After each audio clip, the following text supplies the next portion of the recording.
Payday 3, Fear and Greed, the newest update to Payday 3, and what do I think of it? Well, I think the heist overall is okay, the objective is fun, and the overall pace I think of the heist is pretty good. It's a unique heist that has a unique objective, and I do think that's a good change for Payday, as recently we've gotten a lot of the similar feeling heists with their objectives mainly being focused around sort of just stealing a large amount of bags, which Payday has always been known for, but changing this to a digital sort of thing is a fun change and I do like it. However, there is a problem with this heist, I think. Some favors do completely trivialize the heist, removing entire parts of it. Again, the favor system feels pointless, as it always has done in this game. There's a lot of bugs, from AI being completely stupid idiots, like your teammates won't follow you if they're AI, some AI enemies won't leave once the assault wave is over, lighting issues, invisible enemies. There's a lot, and the problem is, I think this is a big thing that's starting to happen with Payday 3. The quality is starting to dip a lot because I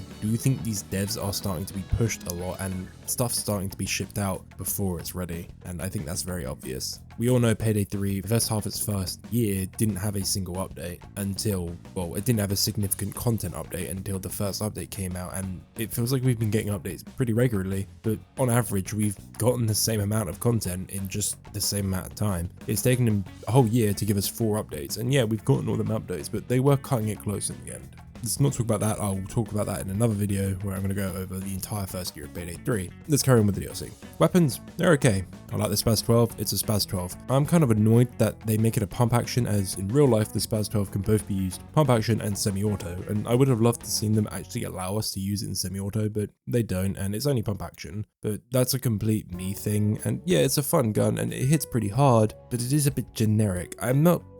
It's a pump action shotgun, it's a Spaz 12. There's nothing you can do insane with it. You can't put anything funny in it like Dragon's Breath rounds or Fletchette or something like that. It's pretty generic. So honestly, it's not a big improvement to me. The Desert Eagle is fun, but you know, it's taken them a year to give us it, and the Desert Eagle is an iconic video game weapon in my opinion that should really be in any game that is a shooter, that is a live service game like this, and we got a Browning high power. Sick. Yes, they're all fun weapons and they're all really good, but again, they all just feel so simple, and a big problem I'm noticing is that power creep is starting to actually sort of sift into this game. The newer weapons being added in DLC, it's no secret they're the best weapons. The ball kick was the best pistol, now the Deagle is probably the best pistol, the Browning is probably the best semi-automatic pistol other than the Deagle, the Spaz is the best, probably the second best shotgun, the FSA G12 is the best shotgun, actually no, the burst shotgun's probably the best shotgun. You see what I mean? The DLC weapons are very quickly becoming the best weapons in the game.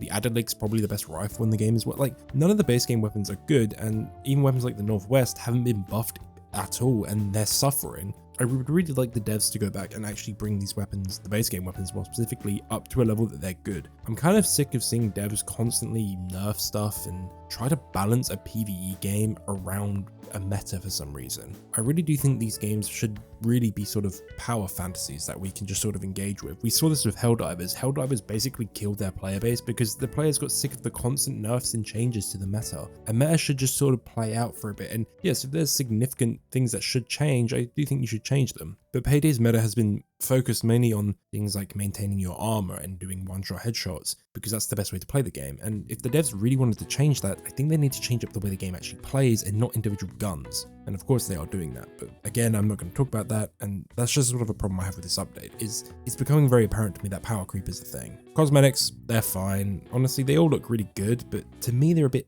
overly complex. I don't know. I kind of miss the simple designs of Payday 2's masks and outfits where they were just sort of clean looking and you could really customize them to your liking, but they're fine. They look nice and there's nothing wrong with them. But I do think the bugs are the biggest problem with this heist in general and the overall package. It looks disgusting, the inside of the heist, lighting issues, as I said, it's just annoying. This is something that I complain about with Boys in Blue and Houston Breakout, and we're still getting it, so it is annoying. Free update wise, no new guns, but we did get Houston finally, but again, why? I mean, he should have been last update, but hey, we got him. That's fun, I guess. But other than that, not a lot really changed, in my opinion. It feels kind of weird that the last update feels like it should have been this update. I don't know.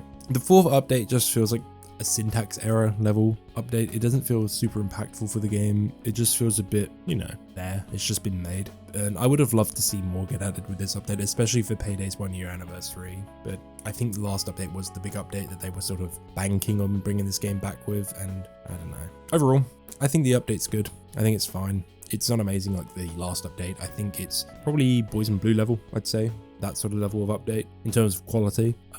The weapons are all good, the cosmetics are nice, and the heist is fun. So overall, it's a good package, and I would recommend picking it up if you're into Payday and you're playing it.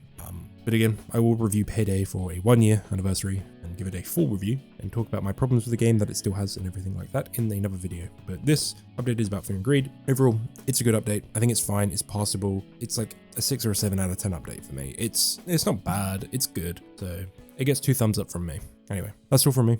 See you around, Crocodile.